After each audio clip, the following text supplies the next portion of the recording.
And we're back.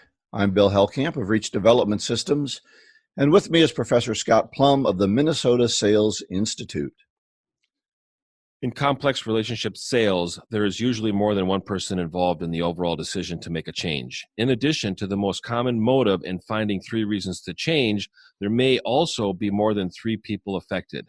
Getting everyone together to agree and commit can be a challenge. In today's show, we will discuss important to who, understanding the people and process of the sale, and much more on episode 417 of Get in the Door podcast.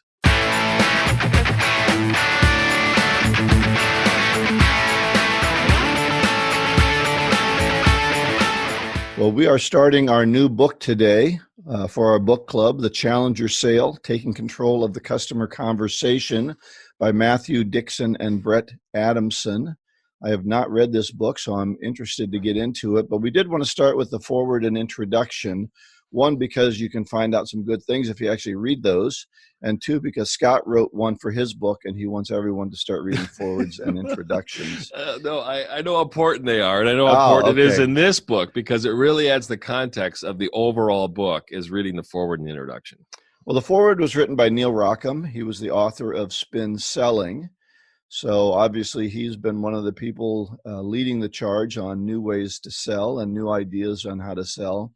And I like that he talked about 3 breakthroughs, 3 ideas that changed the sales landscape. And the first one he talks about was realizing that there are hunters and farmers, that some salespeople really like to go out and find new business, and they're very valuable. He called those the outside salespeople. And then he recommends an inside sales team to maintain that. And, it's such an old idea and it's so powerful. But Scott, I run into companies all the time that make their hunters farm all the time. And it just drives the hunters crazy with the paperwork and the details. And they waste a lot of their territory by not giving them some kind of inside salesperson to help them. It seems like a contradiction of skills between a sales rep, which I think is an outside salesperson, and an account manager, which is an inside salesperson. And when you look at account managers, because no one wants to be called a salesperson. So. Right. Yeah. Right. But they're managing the accounts that are being brought in by the sales rep, who's in the outside sales, bringing in the business, and then maintaining the account and keeping the competition out seems to be the definition and the responsibility of the inside sales team. And the inside sales team may also set up appointments for the outside sales rep too. Right. And when take care of a lot of the paperwork and the details and the stuff that gets in the way of somebody who just likes to go out and meet people and talk to them and get things going. Right. And there are some people that love paperwork. Well, they love the details. They love organization. And if you look at my desk, I'm not that person. No, me anyway, I know where everything is. His second big breakthrough was the psychology of selling, that selling is a learnable skill. And I think that's where I started to pick up in the world of sales was in that time where we started to not see sales as, either you're good at it or you're not, you're kind of the born salesperson, but to actually think that there is a process that can be done so that you can sell more and doesn't take a particular personality. Right. The question that I've been asked are salespeople born or are they trained? And obviously they're born because we're here. And trained is something that we decide that we want to do. Is it a skill? Is it a career that we want to adopt and adapt and be able to go out and work with people? Are we an extrovert versus an introvert? Some of the most successful salespeople are introverts. They're very intentional about when they go out and talk with somebody. It's very planned and rehearsed and intentional. And then extroverts sometimes just love to talk, no matter what they say. And sometimes, those are salespeople that the prospect eventually caves in and gives up and says yes. But. Right. Well, I think the selling as a learnable skill is what keeps has put you and I into business, right? To know that there's a process that can go out there, and if I follow the rules and I do things right, I can make sales despite whether I'm an introvert or an extrovert. Mm-hmm. Very true. The third big breakthrough he talks about is consultative selling, the complex sale. And obviously consultative selling is that idea that we need to ask more questions rather than pitch our product all the time. I just hate the term pitch. In Neil Rackham's book, Spin Selling, he talks about the consultative sales approach, the complex sale, the long sales cycle. There's more than one person involved. There's different reasons for people to make a change. And if we look at SPIN, it stands for situational, pain, impact, and numbers. And very similar process to what I've used. I included another step in there about checked out, which is all related to questions related to the past and the history, which uncovers the motivation. But it's still a process of getting from intellectual down to the emotional, justifying the decision by the numbers, which is the cost and consequences, comparing that to the price of the product solution, and then creating the value through that definition. So once he goes through the history, Niels talks about what's going on, what are the changes? And obviously all of us have felt changes, especially in the last 4 or 5 months with COVID, but purchasing is a strategic force now. Purchasing isn't just someone who rubber stamps a decision, but they are part of that process. And supply chain management, when do we get product in and how often do we get it? One of my sons is in the supply chain management.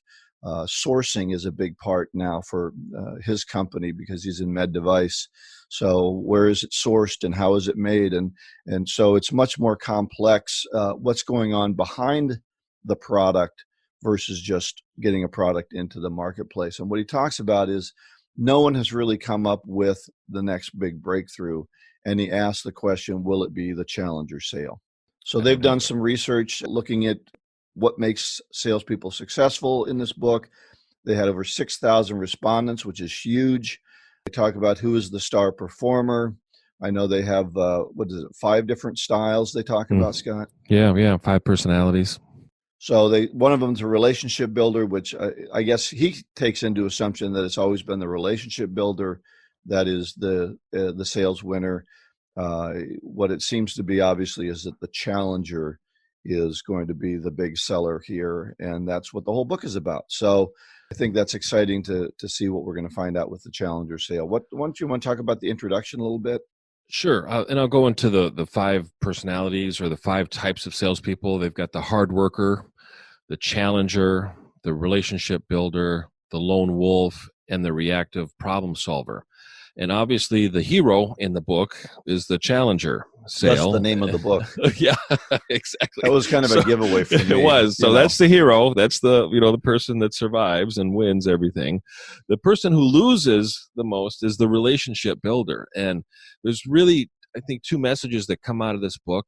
And I can't remember if what chapter I read them in when I went through the book 6 years ago.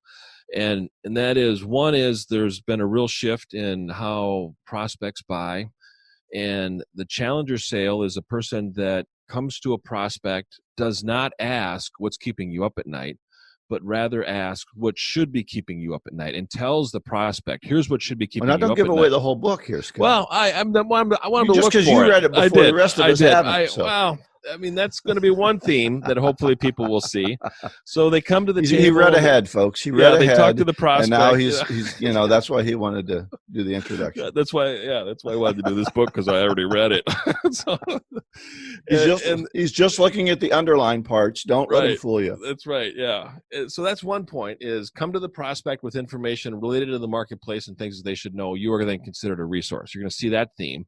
And the other theme is going against the relationship building, because a lot of relationship sales people want to go out and build relationships, and they don't want to do anything to harm those relationships. So they will never challenge the prospect or do anything that's going to upset the prospect when it comes to making a sale or making a commitment. So I think we'll wait to see on that, because I'll tell you, I think the relationship is built on providing quality information.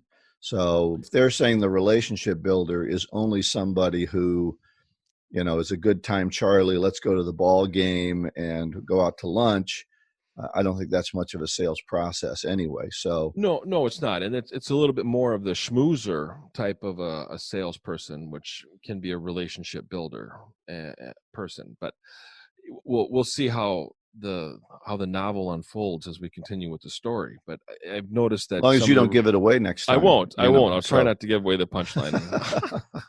And the relationship is built, but the prospects never want to the salespeople never want to challenge the prospect, and they never want to upset the prospect. And we all know as salespeople that prospects make their decisions emotionally. So if we never get them upset or frustrated, they're never going to turn to us when it comes time to dealing with that frustration or wanting to make a change. They might deal with somebody else that maybe challenges them a little bit more, and then consequently earns more of the respect from the prospect to the salesperson. Yeah, well, we've talked about this before with the Right.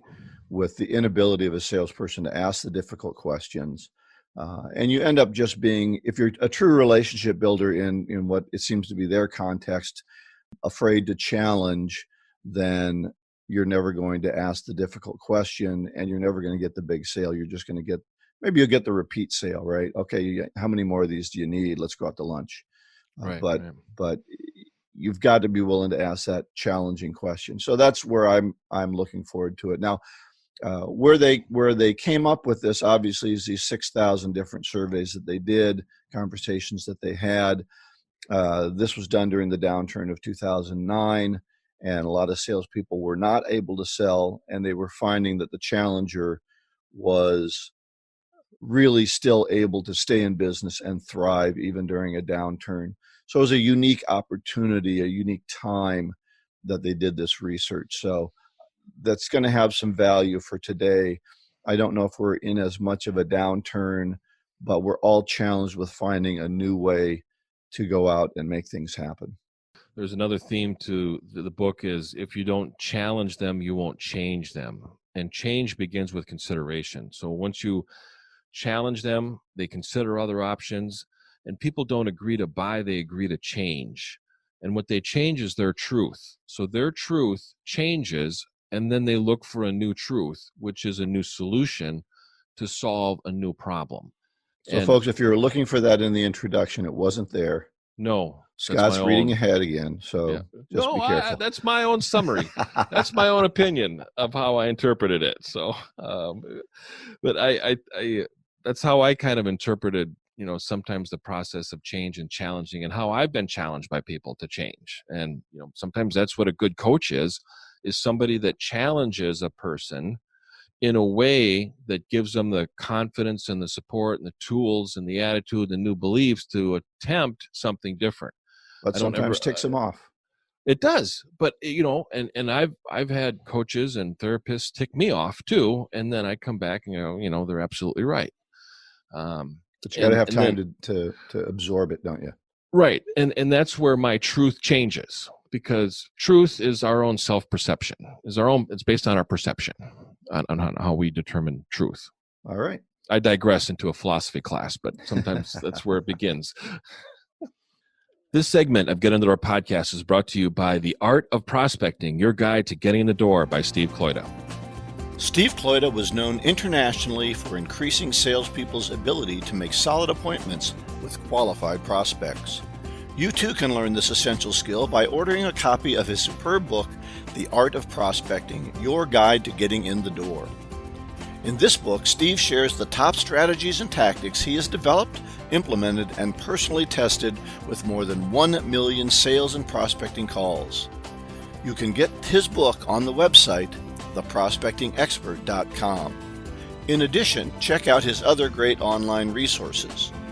Instant Sales Coaching, which will guide you through 5 online success modules. A guided prospecting process entitled Call Reluctance Transformer, and the Magnetic Selling Strategies Workbook, a detailed step-by-step guide to increasing your sales. Get any of these valuable resources at theprospectingexpert.com.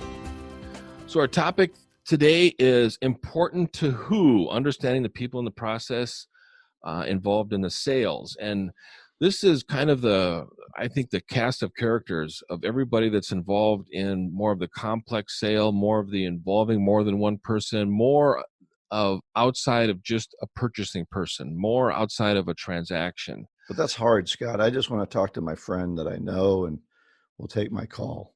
Right. Yeah. And it's not always the case of dealing with a champion. That might be a champion or that might be an influencer within the organization, but there's other people that are going to be involved that might be using the product or service. There might be somebody that has to compare a budget to the product or service. There may be the integration of the solution, which you could involve the CIO or somebody in technology. There may be other people that are affected by the solution that are going to be able to hopefully weigh in before any decision is made, because in solving a problem without knowing all of the attributes of the problem, the prospect could be creating a bigger problem. And the salesperson attacking a problem, working with the prospect to get all the attributes of the problem and involving all the people in it is probably going to give them a greater opportunity to convert that conversation into a closed commitment. But we have to take the lead. And this is where salespeople are leaders of taking a problem, getting all the attributes, finding out all the people, and then proposing a solution where it meets everybody's needs. And we have to be able to know what people's challenges are. We need to know how their performance is being measured, and we need to know what goals they want to achieve. And when we present a solution that meets all of those needs, we've got a greater chance of having it accepted. Yeah, and I think if you have a sale that looks like it's going well and everything seems to be moving forward, and all of a sudden it dies and you have no idea why, quite often it's because you didn't address one of these people in the background that you talked about who said, no, this isn't going the way I want. They were an influencer, but you didn't address their needs. Or they're the ones that say, yeah, it looks great. Yeah, oh, I love the idea. Oh, yeah, no problems at all. And then they backstab you when you're not there because they don't want to confront you. They don't want to engage with you because we all know that objections are buying signs. So here's a person that doesn't give you any objections and then later turns on you. And when you're dealing with somebody who's overly positive with you, I think a great question to ask them is, what are you most afraid of telling me in this situation? What are you most afraid of when it comes to this type of change? Yeah, but that's taking us a little bit away from your point. I think it's getting us deeper in, because your initial point here is make sure you're bringing everybody in, and now you're saying, well, if you bring some of them in, they can backstab you. I'm kind of confused. No, your point. It's the ones that don't push back, the ones that say, "Oh, this looks great." It's like you said, when things are going too well and it blows up, and you wonder why. It's because there wasn't anybody that was really pushing back or really taking the change seriously. And when people are pushing back, they're emotionally involved because they feel like they're losing something. Something's being taken away from them. Then they start investigating the solution that is being proposed. And then they start seeing that there's benefits for them to adjust at the same time as making a change. So it's people don't agree to buy, they agree to change. And if we don't challenge them, we won't change them. People will defend their own truth. And so they need to reevaluate their truth and look at another option that may meet the same needs and might even be closer to the goals that they want to achieve. And they have to look at, what are you really giving up? You're not giving up. I think that's getting pretty deep in the philosophical weeds. When maybe I just want a better widget. Sure. And this widget is going to do a little bit better for me. I think, a lot of decisions are made emotionally, but I do think there's some decisions that are made logically depending upon the type of buyer that you're dealing with. I don't think everybody buys purely on emotion and has all these big change issues. If they see something that's better and going to deal with them better, then they're willing to try it. Yeah. Yeah. And they may feel attached and feel like somebody's invading their territory. They may not. Sometimes when there's a change, there's more people that are affected than we really know. So what are some of the steps that you take to make sure you're getting the right people involved? What's the process that you go through? Because a lot of those people are hidden, and a lot of times the champion that you're working with doesn't always want to bring everyone else in, or can't always bring everyone else in. The CIO isn't going to always talk to you. Sure. So we want to be able to involve the people, and we want to be able to make the people that we're talking to feel like we're not going around them. So maybe a good question would be, when it comes to implementing a service like this, how do you go about doing that? Who else is involved? In most cases, when I've worked with other companies, these departments are involved. Do you think it might be wise to bring them in sooner or later, or how do you think they're going to feel when there's a change being made? Mm-hmm. So now you're getting the objections up front before the people are being brought in. You're working with your champion, your influencer, whoever brought you into the organization. They're giving you the pre-work to be able to be prepared. So when those other folks are involved, you're able to give them some confidence that it's not going to make their job any more difficult. It's going to make it easier, and you're going to be able to get their support in doing it. So that would be one step of doing it. And looking at past experiences and how other companies have rolled out, it's a good idea to bring up some of the challenges that other companies have experienced so that your new prospect can be proactive on avoiding those challenges. That shows your experience. That shows that the salesperson is a resource. That shows the prospect that you've done this more than once. And the prospect is really surrendering to your solution. So they're giving up a lot of control in doing this. And they're trusting you on the suggestions that you're telling them that they need to make in order to incorporate the solution accurately and to the best value. Well, it sounds like for this type of sale, and this isn't, the box of rubber gloves type of sale. This is a big sale, that it takes some preparation and takes some thoughtfulness on the part of the salesperson, some investigation.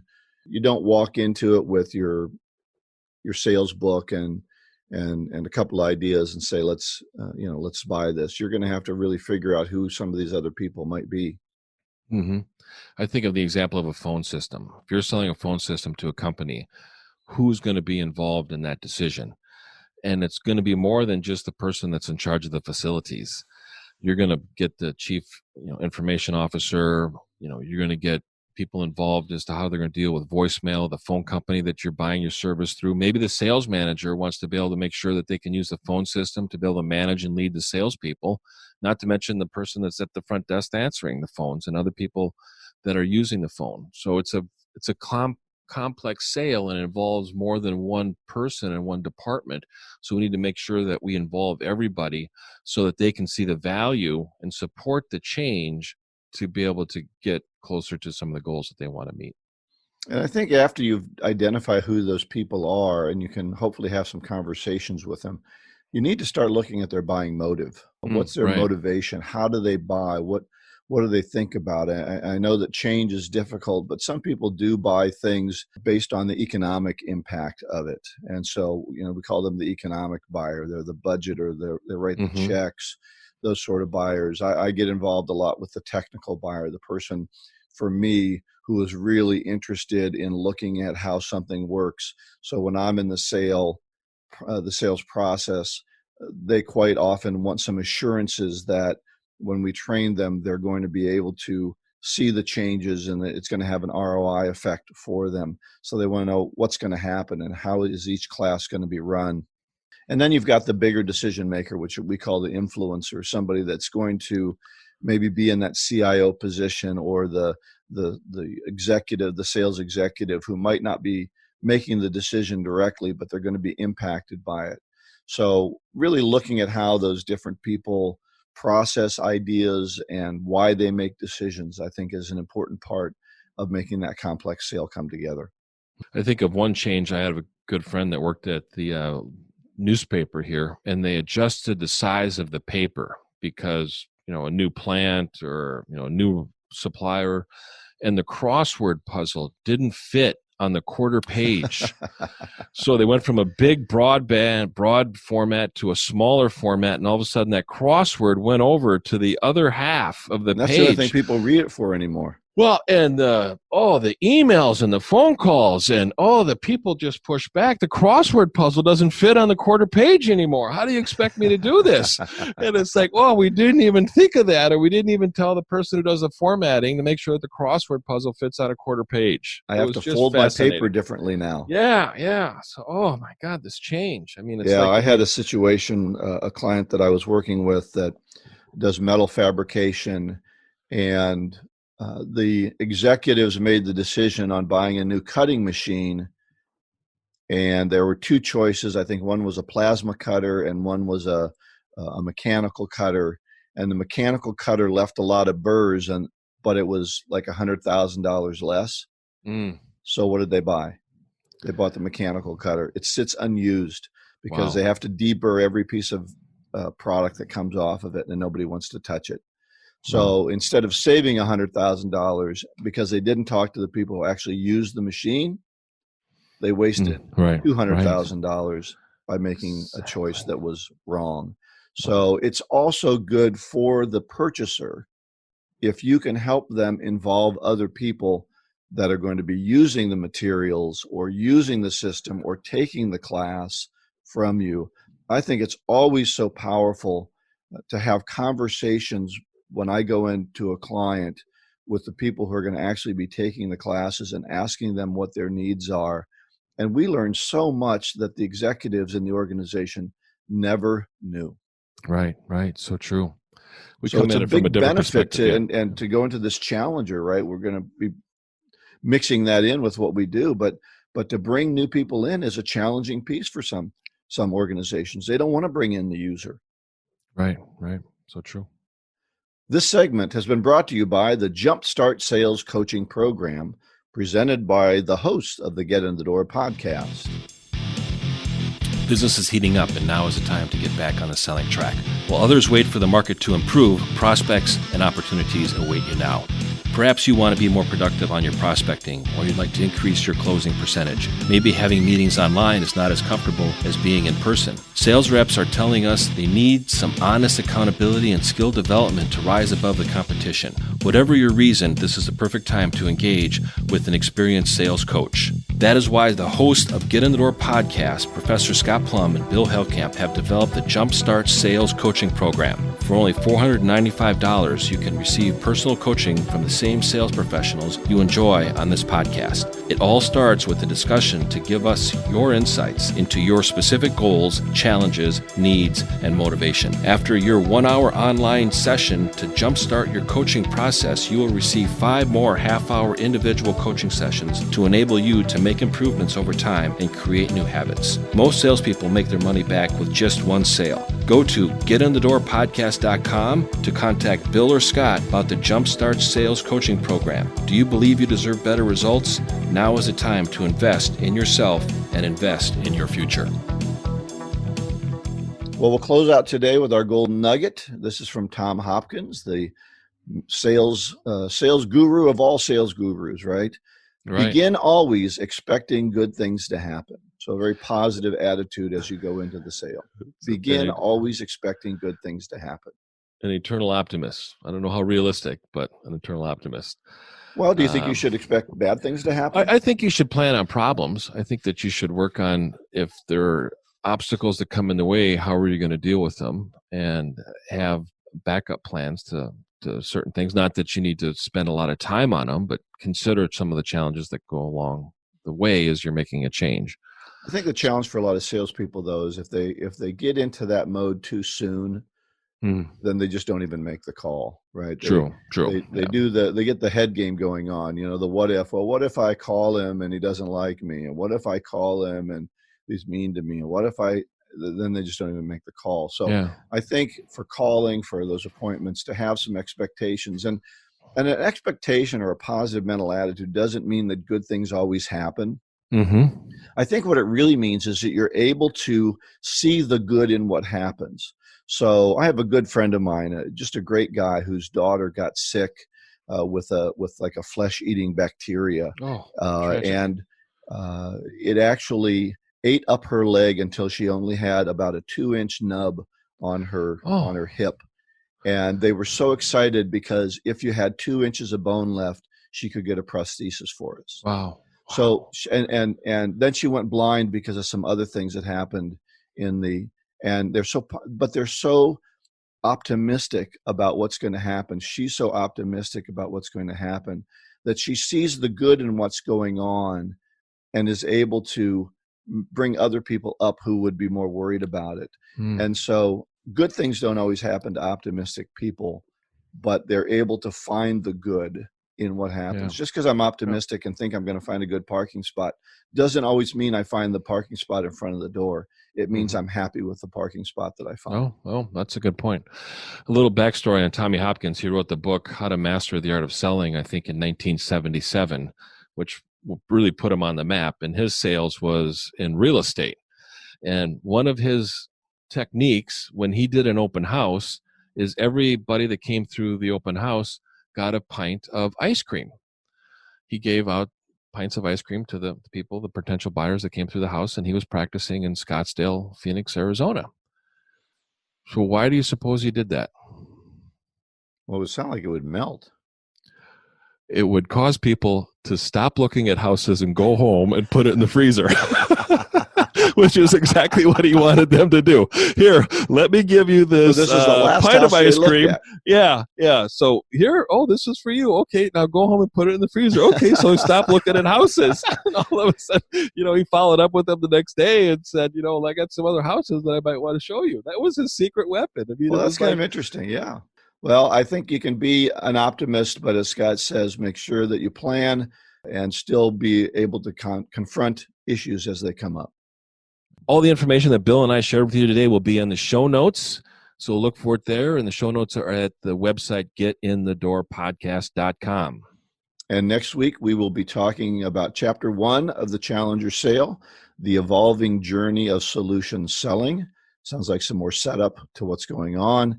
And our topic is, are you a sales professional or an amateur? Maybe we'll have some ways for you to test that. So go out and make it a great week. Happy selling.